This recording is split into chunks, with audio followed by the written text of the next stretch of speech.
Dankagan Adventure Ride 2024.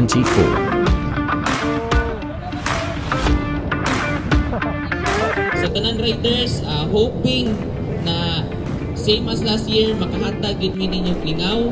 But this one will be different. Lahi ang kalingaw nga among ihatag karon kay kanang lingaw nga wa pud nimo kabalog ka madulong. Sa ato mga local officials na local finance committee na ever supportive yun sa every araw na nakagan. So this is one of the highlights sa atong event sa atong araw.